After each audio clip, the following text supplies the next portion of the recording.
Hello students, कैसे हैं आप सभी। मैंने पिछले वीडियो में आपको वर्ब के बारे में समझाया था। मैंने कहा था कि there are three kinds of the verb, finite, non finite and auxiliary verb.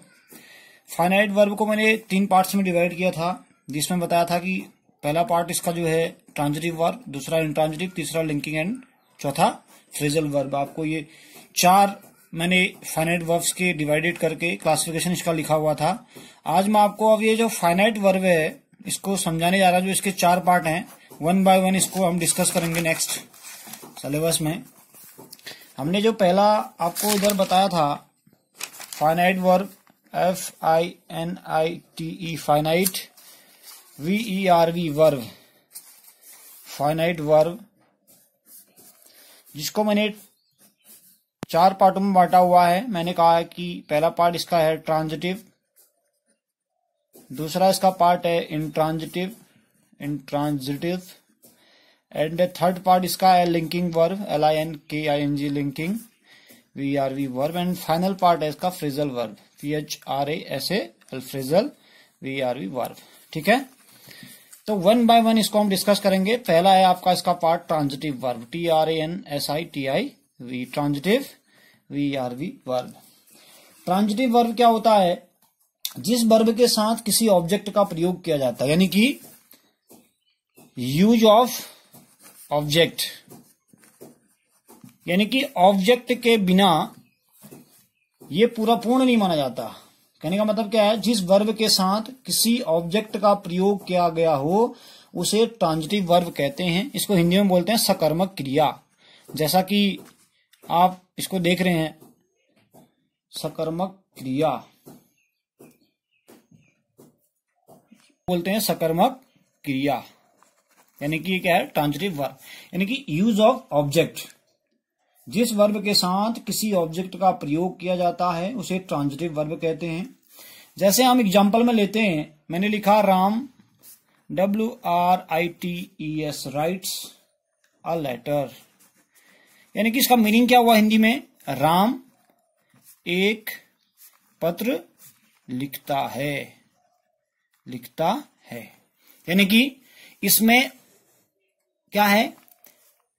Ram is a subject, ये क्या है?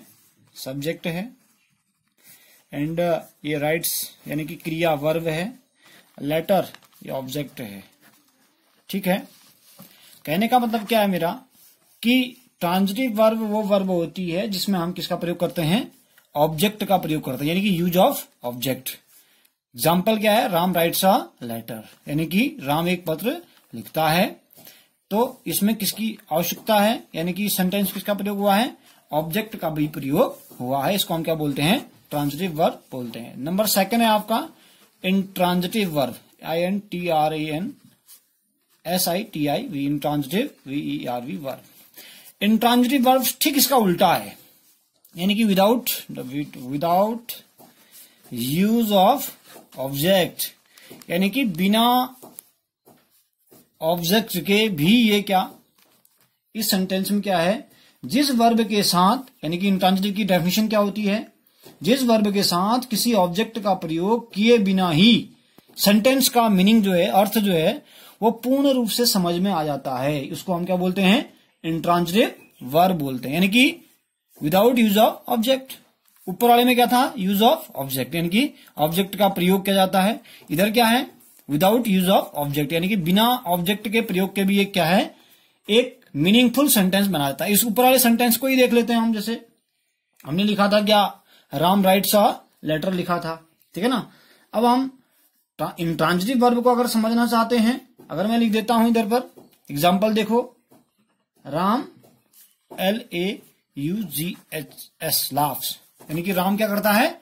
हंसता है, यानी कि इधर क्या है? Ram is a subject and laugh is a verb, यानी कि क्रिया है, यानी कि ऑब्जेक्ट की यहां पर ऑब्जेक्ट का प्रयोग नहीं किया गया, यानी कि ये क्या है? इंट्रांजिटिव वर्ब है।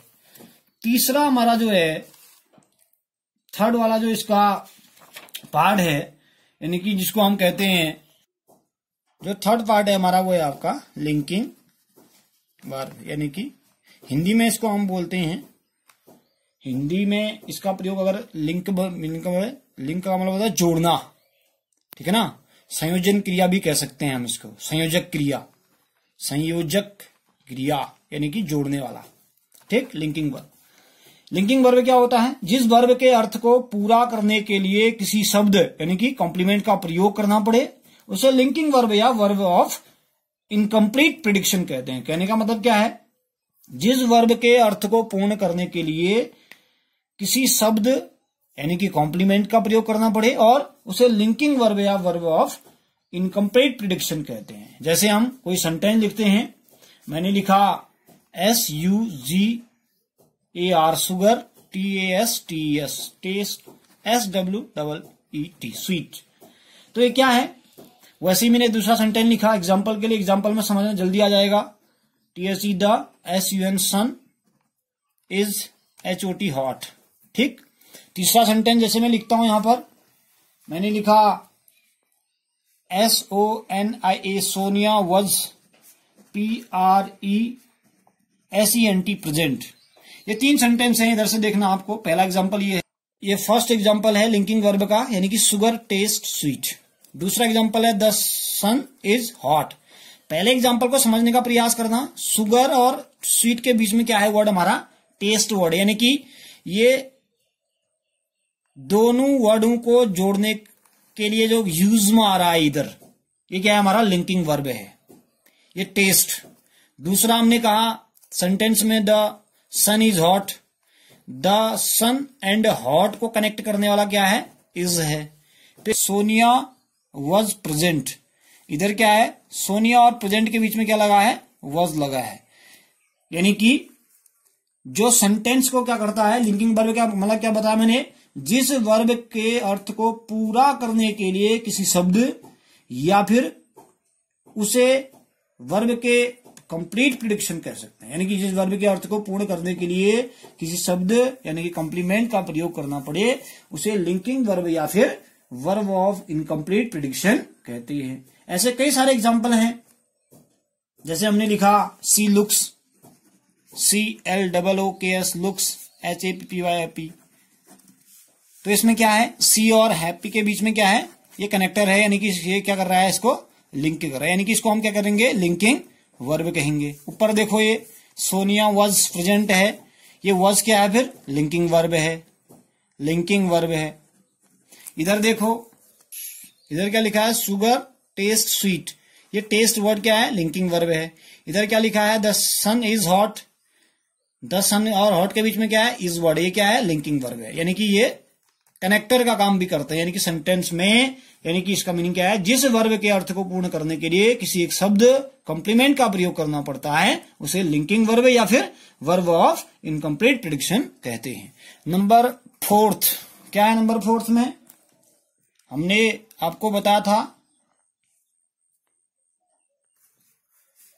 ये क्या है? PHRASL फ्रेजल VERB वर्ब, ठीक है। ये थोड़ा लंबा कॉन्सेप्ट है, यानी कि इसकी डेफिनेशन मैं आपको बताता हूं सीधे सीधे। PHRASL phrasal, VERB verb, ARER phrases, PHRASES phrases that INDICAT indicate action, ACTION action. Action तो क्या है? पूरा वर्ब है, एक्शन का मतलब ही पूरा वर्ब है, लेकिन फ्रेजल वर्ब को ध्यान से समझने का प्रयास करना है। Phrasal verb are phrases that indicate action, यानी कि ये क्या करते हैं?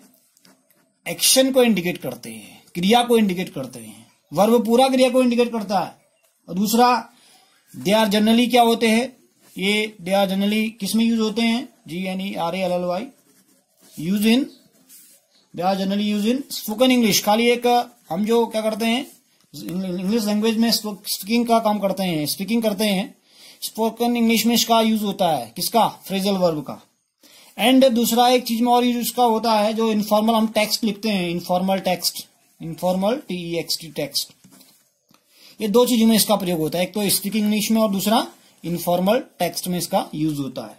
जैसे एक आध एग्जाम्पल मैं आपको यहाँ पर डिफाइन करता हूं।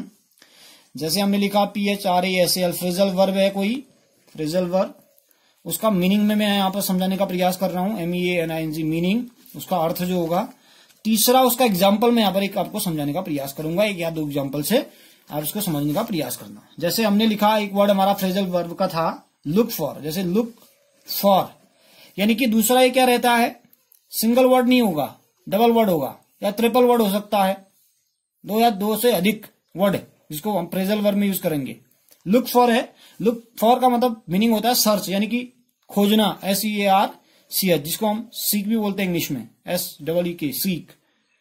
अब इसका एग्जाम्पल बनाना है हमको, यानी कि लुक फॉर इसका यूज करते हुए एग्जाम्पल बता रहा हूं आपको। जैसे हमने लिखा he is LOOKING looking for, he is looking for his keys. इसका मीनिंग क्या हो गया फिर? अब लुकिंग फॉर का मतलब देखना नहीं है यहां पर, ये देखो लुक का मतलब तो देखना होता है, लेकिन इसमें फॉर भी ऐड है, इसका मीनिंग पूरा चेंज हो गया। लुक फॉर का मीनिंग क्या हो गया? सर्च यानी कि खोजना, ढूंढना। एग्जाम्पल क्या है? He is looking for his keys. Look money देखना, वो अपनी चाबी को देख रहा नहीं है यहां। इसका मीनिंग क्या हो जाएगा? यानी कि इस वर्ड में इस वर्ब के पीछे किसका प्रयोग हुआ है? फॉर का प्रयोग हुआ है, तो इसने इसके मीनिंग को पूरा बदल दिया। लुक का मतलब क्या है? देखना, लेकिन यहां लुक के पीछे क्या लग गया? फॉर लग गया, तो मीनिंग क्या हो गया? अपने आप चेंज हो गया। मीनिंग क्या आ गया इसका? सर्च। नहीं तो यहां पर क्या होता? लुक मैंने देखना होता, सीन होता, सी होता, ठीक है ना? तो क्या हो गया? सर्च हो गया। फॉर एड होने से, इधर देखो ये फॉर एड हुआ तो क्या हो गया? सर्च या सीक। एग्जाम्पल क्या लिखा है? He is looking for his keys, यानी कि वह अपनी चाबियों को खोज रहा है। Got it? नेक्स्ट एक एग्जाम्पल और देखते हो क्या? जैसे हम कोई एक से वर्ड देख लेते हैं, जैसे हम कहते हैं गेट अप, हम कहते हैं जैसे write down, WRIT, right, DOWN, write down. Right का मतलब अलग है, राइट डाउन जब यूज पीछे हो जाता है इसका मीनिंग बदल जाएगा पूरा। राइट डाउन, राइट का मतलब लिखना, राइट डाउन मतलब लिखना प्रारंभ करो।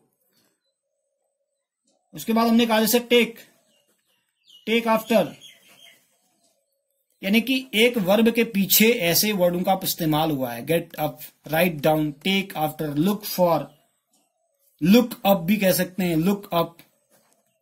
ये लुक मैंने देखना है, UP अप जोड़ गया पीछे से, देखो ये फ्रेजल वर्ब है पूरा। राइट? समझ में आया? दोबारा देख लो एक बार, समझने का प्रयास करना। Phrasal verb are phrases that indicate action, यानी कि एक क्रिया को इंडिकेट करते हैं। वर्ब तो पूरा क्रिया को इंडिकेट करता है। मैंने स्टार्टिंग में आपको वर्ब की डेफिनेशन भी बताई हुई थी। मैंने कहा था क्या? हिंदी में समझने का प्रयास करना पहले। वर्ब क्रिया का वह शब्द है जो किसी व्यक्ति, स्थान या वस्तु के संबंध में कुछ बताते हुए काम के होने या करने को व्यक्त करता है। यानी कि इंग्लिश में क्या हुआ? A verb is a word used to say something about some person, place और थिंग। डेफिनेशन बिल्कुल नाउन से मिलती जुलती है। पर्सन, प्लेस और थिंग, तीन के तीन वर्ड आ रहे हैं, लेकिन वहां क्या है? Noun is the name of any person, place और थिंग। यहां क्या है? A verb is a word used to say something about some person, place और थिंग।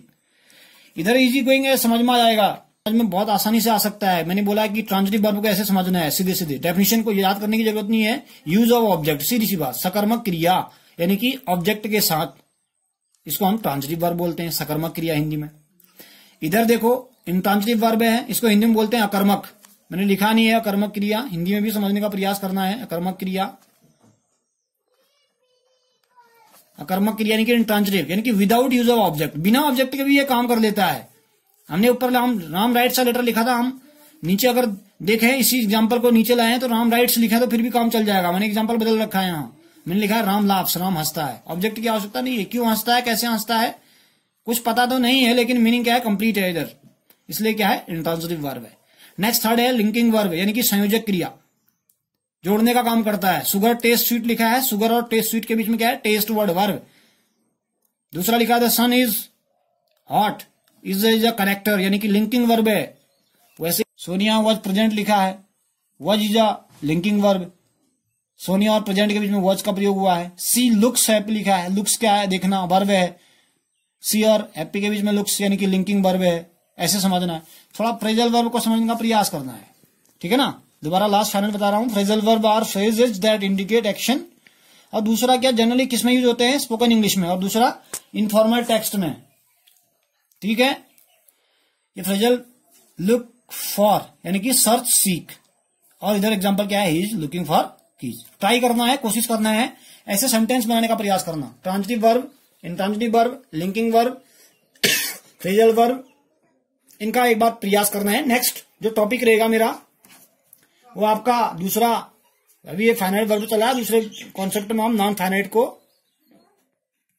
को करेंगे। ठीक है, इसको प्रैक्टिस करनी है, अभ्यास करना है। Okay, thank you.